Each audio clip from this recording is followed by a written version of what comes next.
that we were rebuilding the wall, he became angry and was greatly incensed.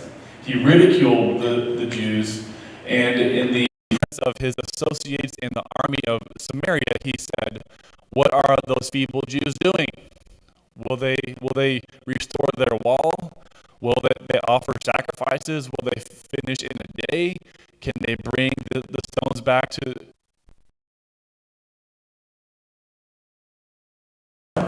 Right, and that's all in.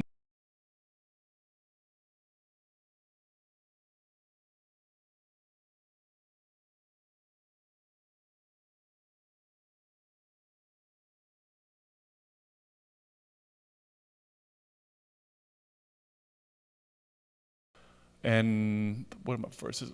Fourth. So Haggai 1 verses 4 through 6, and someone else can go to Zechariah chapter 6, starting at verse 9. We can see this here.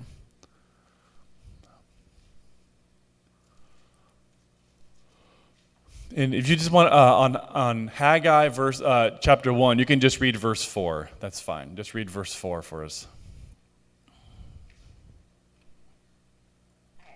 Okay? Is it time for you yourselves to dwell in your paneled houses while this house lies desolate?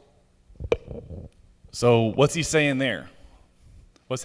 How's Haggai trying to tell people to get busy building the temple?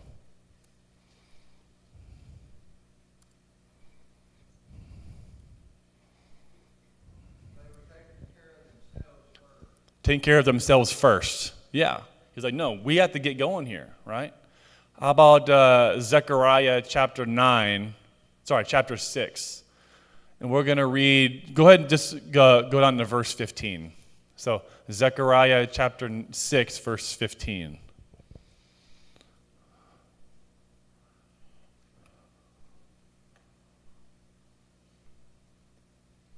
I can run the mic to somebody, whoever's going to read it.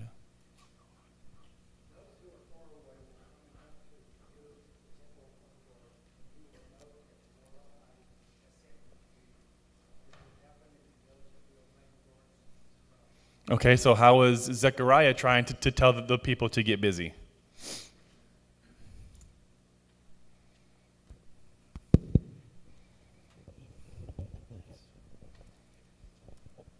How is he trying to tell them to get busy?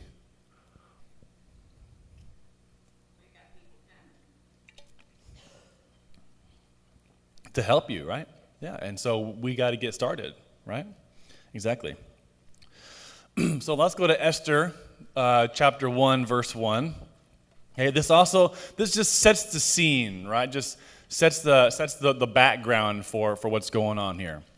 All right, and Esther 1:1 says, "This is what happened during the time of Xerxes," or in the Bible, he's also called Ahasuerus. Okay, Xerxes ruled over 127 provinces stretching from India to Kush, so all the way in India to Egypt, right, to like the Nile area, right? This is a big kingdom. This is even larger than the Roman Empire. So a lot of going on, a lot of people here in this. So we just know that Xerxes is king during this time, king of Persia. All right. So he rules Persia at its peak, but that's thanks to his dad. His dad, Darius, helped it reach its pinnacle of power and expanse. Right. So he took the throne in 485 BC, and 4 years later tried to conquer Greece. Okay, so again, he's picking up his father's cause, right? His father, Darius, was upset that about the Battle of Marathon, the Battle of Thermopylae, just the whole war in general, and he wanted payback. So his son Xerxes is going to take that over. And in the book of Esther, this takes place during that time, right? When Xerxes is going to Greece to help win this war, right? And so this takes place between Xerxes' rise to power and his attack on Greece, like I just said. So The story of Esther is, in a certain sense, a very simple story, yet it's filled with much drama. The story opens with an account of how Xerxes divorced himself from his queen Vashti and began to long for another. He was a very powerful man, for he ruled the most powerful empire in the world. As such, just like Nebuchadnezzar's dream said, right? Just like his dream said. As such, he was able to get what he wanted when he wanted it. He ordered a search for the most beautiful girl in his kingdom to be found so he could marry her. Too bad he didn't have Danielle, right? So she's shaking her head. I don't understand. I thought she liked that.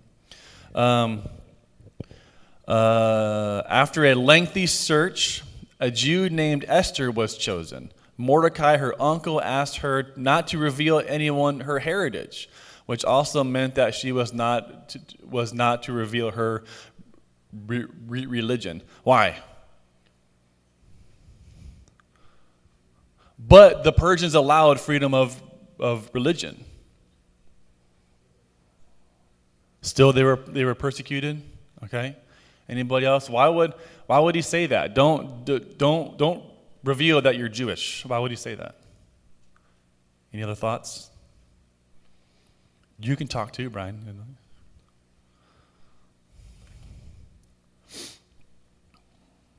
No other thoughts on that? As to why? Okay, I guess I'll just move on. All right, so Haman, right, was promoted by Xerxes to a very important position in his kingdom. Why? Why Haman? Why did Haman get promoted?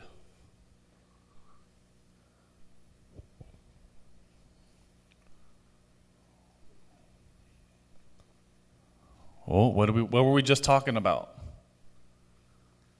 What is Xerxes doing during this time?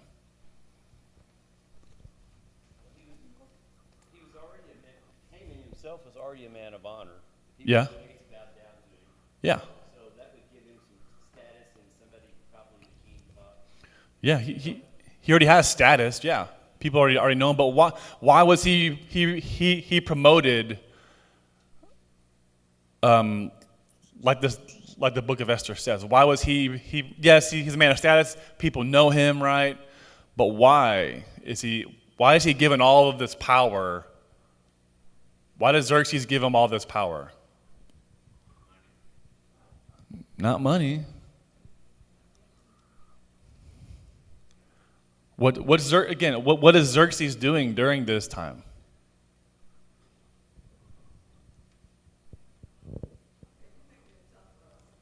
It's not tough. We just talked about it. Xerxes is not there. Where is Xerxes? He's in Greece, right? Xerxes is in Greece dealing with this war with the Greeks. So he has to leave a man in charge while he's away. And since Haman's already a man of status, right? He leaves him in charge. All right? Just like when Danielle is not home, she actually leaves the kids in charge because they have more responsibility than I do. Right? I mean, it's pretty fair. All right? So Haman he has lots of power. He's also a very conniving person. Right? He's very conniving. So Mordecai, remember Esther's uncle. I'm sorry. So Haman, right? He wants everyone to bow down and worship him, right? While the king is out of town. But Mordecai says, "I'm not going to do that, right? I only worship the Lord, right? That's kind of what he's saying. But in Esther 3, we see that Haman tricks Xerxes into ordering the extermination of the Jews, right? Remember, history rhymes, it doesn't repeat, right? I think something like that happened a little later in years, I think, right? So let's go ahead and go to Esther 3, and we're only going to read verses 8 through 11, So Esther 3, verses 8 through 11.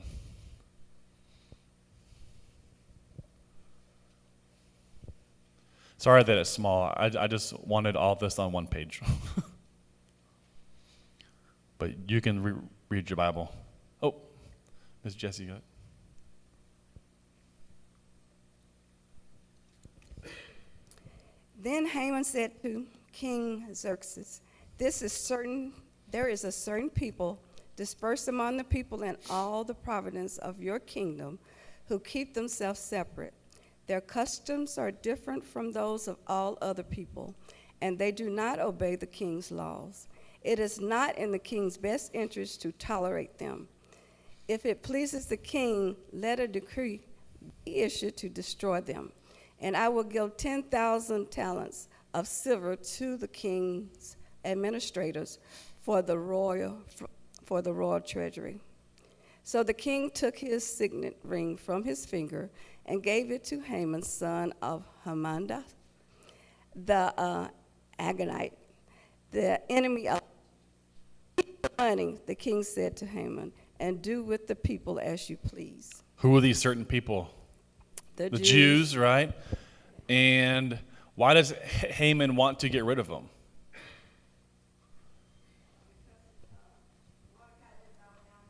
Yeah, Mordecai didn't bow down, right? Even though, right, they allowed freedom of religion, right? But maybe they still have to pay the respects to the king, right? I don't know. So then one of my questions was, why did Mordecai tell Esther, don't tell your heritage, right? So why did he say that?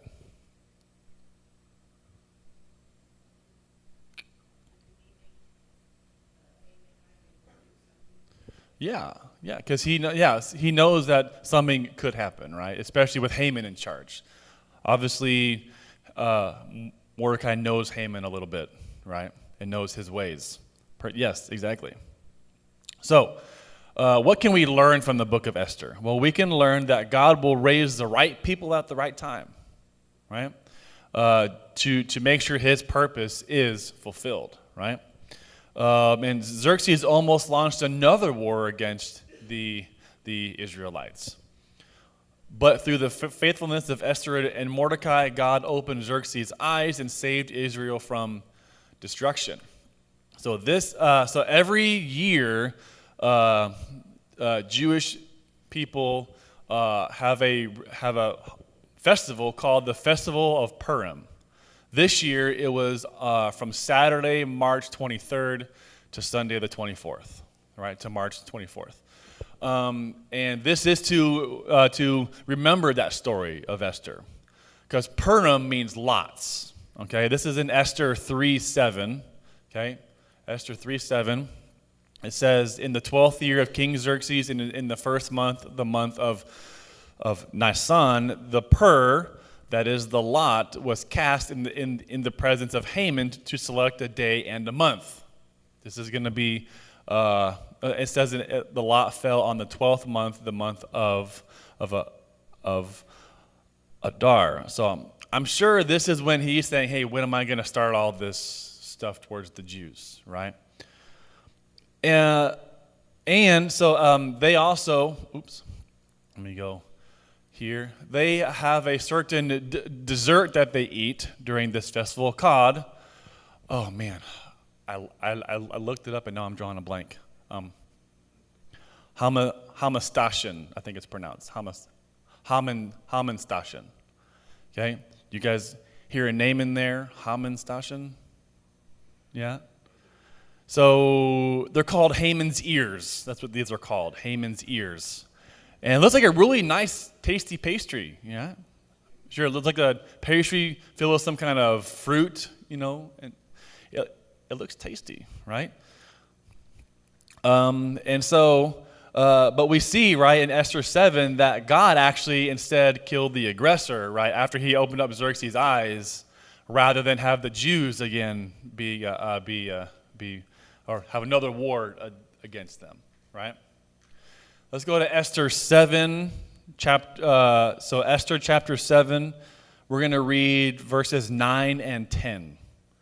Again, right, during this time, a lot of violence, a lot of bloodshed. So what happened to Haman here, right? Esther 7, chapter 7, verse 9 and 10. Can someone read that?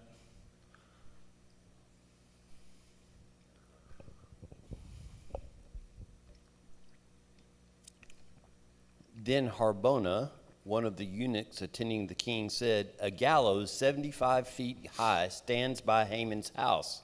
He had it made for Mordecai, who spoke up to help the king." The king said, "Hang him on it."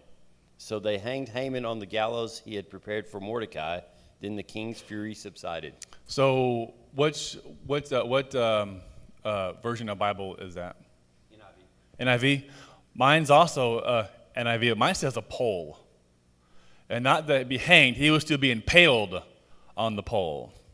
So either way is not good, right? Being hanged or being impaled on the pole. So we see Xerxes says, no, this is for you. This is not meant for Mordecai. You're going to be, we're going to use this on you instead. And you can see there, right? CK, I'm getting a lot of my evidence from the Bible, right? That's good. That's good. Good. All right. So Israel was in Babylon for 70 years. How do I know that? Well, again, let's go to the scriptures, right? Jeremiah 25, verses 11 through 12. The whole country will become a desolate wasteland, and these nations will serve the king of Babylon 70 years, right? But when the 70 years are fulfilled, I will punish the king of Babylon and his nation, the land of the Babylonians, for their guilt, declares the Lord, and I will make it desolate forever. So this is how long they were in Babylon, right? Then when the Persians took over, he sent them all home, right? Cyrus sent them all home. There's a really neat YouTube channel called Expedition Bible. It's hosted by a guy named Joel Kramer. Okay, Joel Kramer. He is an archaeologist, and he lives over in that area, and he goes to different sites, right, that are found in the Bible. And he has a video on Babylon where he believes this is Babylon. This is where Nebuchadnezzar lived. And guess what? It's desolate, right? There's almost nothing. I mean, there's a neighboring city, right? But where Babylon once stood, it's nothing. You can kind of see from that picture. But this is a really cool video. I mean, it's 20 minutes long, but you don't realize that it's 20 minutes long because that's how good it is. It's called Exploring Babylon and the Prophecies Against Her. So that's a really cool video. All right. So they saw many hardships along the way, yet God didn't leave his people just like he said he wouldn't, right? He kept his promise of returning home. Even though they were suffering the consequences of their rebellion, his grace and mercy allowed them to restore what had been destroyed. Because nothing's going to get in the way of what God wants, right? Didn't matter who's in charge, right? What's going on in the world? Nothing's going to get in his way. So we have a couple questions here. What was behind the tension between the Samaritans and the Jews during the Jews returned to when the Jews returned to Jerusalem to rebuild the city? What is that tension there?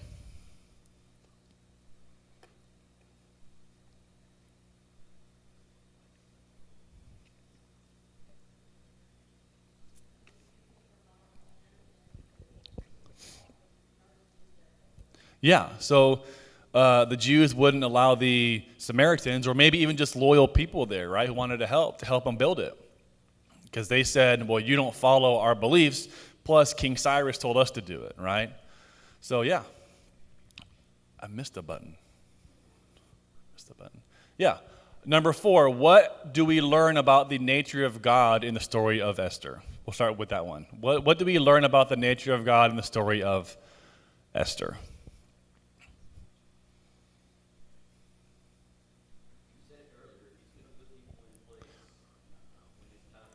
Yeah, God will put people in in place at the right time, right? We're not working on our time, we're working on his time, right? Even though time doesn't affect him. But yeah. How does this story build your faith?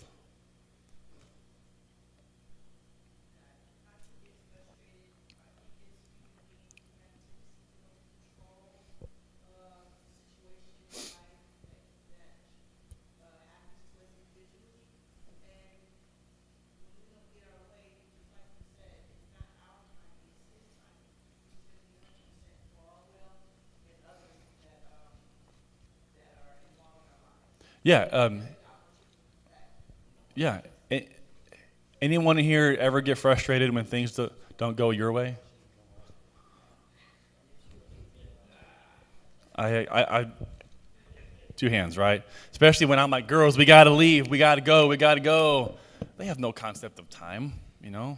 I just get more and more frustrated, right? Yeah, we want things on our time, but God's like, hey, chill, right? I got it. Things will happen for you. Just give it some time, right? Give it your time, right? Yeah, exactly. Anybody else? Comments or anything? I can still see you. You're just a little bit more blurry than usual. Okay. Let's go on then to reform, okay? Reformation. Okay. So in addition to war and restoration, reform is another big characteristic during this century, right? 500 to 400 BC. We're going to look at China and Greece, right? Because a lot of reform happened during in these two places that we still see today, right? Mainly, we're going to follow Socrates and Confucius, okay? So around the time, yes, 500 to 400 BC. Okay, 500 to 400 BC. Around the time the people of Judah were in captivity, so Babylon, right? China is going through some intense internal struggles. They're just fighting amongst themselves. Okay, kind of a lot of different kind of civil war type things going on. And then out of this tension came two guys, Confucius and Sun Tzu. All right? They both had ideas on how to prevent war from happening. All right? They're very, very different. Okay? But we still study these ideas today. All right? So, for instance, Confucius once said, "A great man is hard on himself, a small man is hard on others." All right? And Sun Tzu says, "Every battle is won before it is fought." So they're both thinking, how do we prevent war, again, from different perspectives here, right? So Confucius was actually born with the name Kong around 551 BC to a poor family. But Kong's father passed away when he was 3, and so it was only him and his mother for the rest of the time, right? He loved learning. He especially loved the old laws of the country, so he studied those a lot. He was always respected for he always respected religion and earned a reputation for fairness and politeness. Okay, so after the passing of his mother, Kong shut himself in his house and mourned for 3 years to honor her. Okay. During this time, he decided to devote himself to understanding the world as well as life and death. So again, we're still seeing people finding their own way, right, to build morals and things like that. These people are obviously not going through God and what He says. They're trying to find their own way for it. He reflected deeply on universal laws that drive all other morals. All right. Desired to transform his mind with a sense of responsibilities the moral laws impose upon all people. His goal was to understand these laws and create from them the unchangeable rule that would govern everything he did in life. Okay? So his reflection, he wanted to instruct his fellow countrymen in the precepts of morality and all virtues that derive from them. His teachings brought a lot of followers. I don't know how many followers he had, but people liked what he had to say, right? They called him Kong Fuzi, which means Kong the Master. And transliterated into Latin, it means Confucius. So that's where his name comes from. Thanks there to an Italian monk who translated that. Okay. Here's just some of his quotes that he's known for. Okay. Everything has its beauty, but not everyone sees it. Right. The beauty lies in the eyes of the beholder type thing, right? So I think that's what Danielle sees in me, right? Beauty in the eyes of the beholder.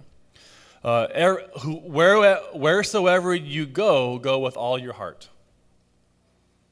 I hear and I forget. I like this one, being a teacher. I hear and I forget. I see and I remember. I do and I understand. Right? That actually really closely follows kind of like our teaching method of I do, we do, you do, right? Kind of thing. The superior man is modest in his speech, but exceeds in his actions. Be not ashamed of mistakes and thus make them crimes. Never give a sword to a man who can't dance. What do you think that means? What do you think that means?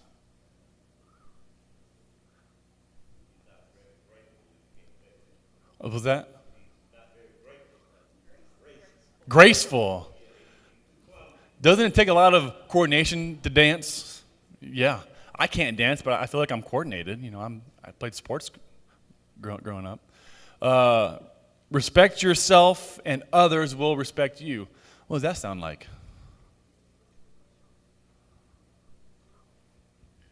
Huh? Yeah, kind of like the golden rule, right? Yeah. Forget injuries, never forget kindness. So, do we kind of see a lot of parallels or crossovers here with some scripture? And fortune cookies, that's right. Yes, you're right. All right. So, we'll finish up with this part here. I'm gonna how far. I'm going to try to get through these last couple slides here. Okay. During this time, China is struggling with inside conflicts, right? And Confucius believed that his ideas would actually help during these hard times, right?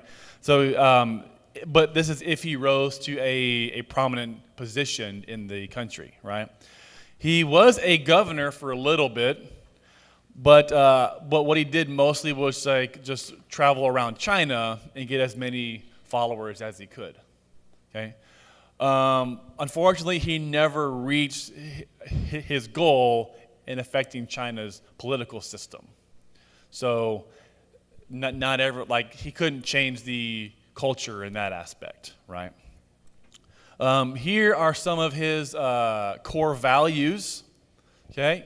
You see it when up there is called Li. Li is ritual, propriety, and etiquette. Okay? You have, I looked up how to pronounce this. I think it's like Shayo or something like that. Shayo. It's love within the family. So parents loving children, children loving the parents. Overall, it's like respecting elders, right? That's really big in East Asia, right? Right, Don?